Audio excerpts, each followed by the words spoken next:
Hi అండి, welcome to Vaishu recipes. పొద్దున్నే ఎటువంటి హడావిడి లేకుండా ఏ పప్పులు నానబెట్టకుండా ఇలా ఈజీగా ఇన్స్టెంట్గా బన్ దోశ అయితే ట్రై చేయండి.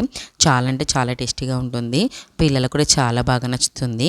10 నిమిషాలు అయిపోతుందండి. పదండి లేట్ చేయకుండా ప్రాసెస్లోకి అయితే వెళ్ళిపోదాము. ఫస్ట్ ఒక బౌల్లోకి 1 కప్పు ఉప్మా రవ్వ అయితే తీసుకుంటున్నాను.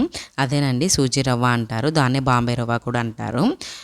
అదే కప్పుతోటి 1 కప్పు పెరుగు, సగం కప్పు వాటర్ వేసుకొని బాగా మిక్స్ చేసేసుకోవాలి.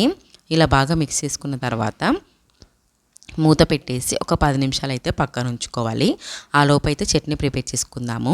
స్టవ్ వెలిగించి కడాయి పెట్టేసి 1 కప్ పల్లీలు వేసుకొని కొద్దిగా ఫ్రై చేసుకున్న తర్వాత ఒక 4 నుంచి 5 వరకు పచ్చిమిర్చి వేసుకోవాలి. అలాగే కొద్దిగా కరివేపాకు, కొంచెం జీలకర్ర కూడా వేసేసుకోవాలి. ఇప్పుడు సగం కప్పు పుట్నాలు అయితే వేసుకోవాలి. 1 టేబుల్ స్పూన్ ఆయిల్ వేసుకొని బాగా కలిపేసుకున్న తర్వాత ఇలా మంచిగా ఫ్రై అవుతాయి. ఇలా ఫ్రై అయిన తర్వాత స్టవ్ ఆపేసి చింతపండు రెక్క, 4 వెల్లుల్లి రెబ్బలు వేసుకొని ఒకసారి కలిపేసుకొని చల్లారాక మిక్సీ జార్లోకి అయితే తీసేసుకోవాలి. తగినంత ఉప్పు వేసేసుకొని మూత పెట్టుకొని కొన్ని వాటర్ యాడ్ చేసేసుకుంటూ చట్నీ కన్సిస్టెన్సీలోకి అయితే రావాలి. కన్సిస్టెన్సీ వచ్చేసి ఈ విధంగా ఉండాలి. ఇప్పుడు తాలింపు కోసం స్టవ్ వెలిగించి కడాయి పెట్టేసి 1 టేబుల్ స్పూన్ ఆయిల్ వేసుకొని ఆవాలు, జీలకర్ర, కరివేపాకు, ఎండుమిర్చి తాలింపు ఫ్రై అయ్యాక చట్నీ అయితే వేసేసుకొని కొన్ని వాటర్ వేసేసుకొని బాగా కలుపుకోవాలి. చట్నీ వచ్చేసి అంత గట్టిగా ఉండకూడదు, అలాగని వాటర్గా కూడా ఉండకూడదు. కన్సిస్టెన్సీ చట్నీ వచ్చేసి ఈ విధంగా ఉంటే సరిపోతుంది, చాలా బాగుంటుంది. ఒకసారి చట్నీ కూడా ట్రై చేయండి. ఇప్పుడు ఇంకొక కడాయి పెట్టేసి స్టవ్ వెలిగించేసి 2 టేబుల్ స్పూన్స్ ఆయిల్ వేసుకొని ఆవాలు, జీలకర్ర, సన్నగా కట్ చేసుకున్న ఉల్లిపాయ, పచ్చిమిర్చి, కరివేపాకు వేసుకొని దోరగా ఫ్రై చేసుకోవాలి. అలా అని ఉల్లిపాయలు కలర్ మారాల్సిన అవసరం లేదు, ఈ విధంగా ఫ్రై చేసుకుంటే సరిపోతుంది.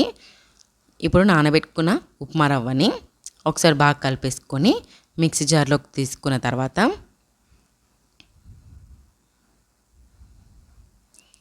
కొన్ని వాటర్ వేసుకొని మూత పెట్టేసి మెత్తగా గ్రైండ్ చేసుకోవాలి. ఈ విధంగా గ్రైండ్ చేసుకున్న తర్వాత బౌల్లోకి అయితే వేసుకోవాలి. కన్సిస్టెన్సీ వచ్చేసి ఈ విధంగా ఉండాలి చూడండి. ఇప్పుడు 1/2 టేబుల్ స్పూన్ వంట సోడా, తాలింపు వేసుకున్నాం కదా ఇందాక ఉల్లిపాయ, పచ్చిమిర్చి, కరివేపాకు, అది కూడా వేసేసుకొని తగినంత ఉప్పు కూడా వేసేసుకొని బాగా కలుపుకోవాలి. కన్సిస్టెన్సీ చూడండి ఈ విధంగా అయితే ఉండాలన్నమాట. ఇప్పుడు స్టవ్ వెలిగించి తాలింపు గున్న పెట్టేసి 1 టేబుల్ స్పూన్ ఆయిల్ వేసుకొని ఒక గరిటెన్నర పిండి అయితే వేసుకోవాలి. ఇలా వేసుకొని మూత పెట్టేసి మీడియం ఫ్లేమ్లో 2 నుంచి 3 నిమిషాల వరకు అయితే మీడియం ఫ్లేమ్లోనే మగ్గించుకోవాలి. ఒక పక్క ఫ్రై అయ్యాక ఇంకొక వైపుకి అయితే తిప్పుకోవాలి. ఇంకొక వైపుకి తిప్పుకొని మూత పెట్టేసి మరొక 1 నిమిషం నుంచి 2 నిమిషాల వరకు మగ్గించుకోవాలి. చూడండి, బన్ దోశ అయితే రెడీ అయిపోయింది. 2 వైపులా మంచి కాల్చుకున్న తర్వాత ఒక సర్వింగ్ ప్లేట్లోకి అయితే తీసేసుకోవాలి. అలాగే ఎన్ని దోశలు కావాలంటే అన్ని దోశలు అయితే వేసేసుకొని మనం చేసుకున్న పల్లి చట్నీతోటి సర్వ్ చేసుకుంటే ఉంటుంది. టేస్ట్ మాత్రం నెక్స్ట్ లెవెల్గా ఉంటుందండి, అంత బాగుంటుంది. పిల్లలు కూడా చాలా బాగా తింటారు, ఒకటి దగ్గర 2 తింటారు. మీరు కూడా ఇన్స్టెంట్ బన్ దోశ అయితే ట్రై చేయండి. చాలా అంటే చాలా టేస్టీగా ఉంటుంది కదా. 10 నిమిషాల్లో కూడా అయిపోతుంది. ఈ రెసిపీ ట్రై చేసి ఎలా వచ్చిందో కమెంట్లో అయితే చెప్పండి. వీడియో నచ్చితే లైక్ చేసి సబ్స్క్రైబ్ చేసుకోండి. బాయ్.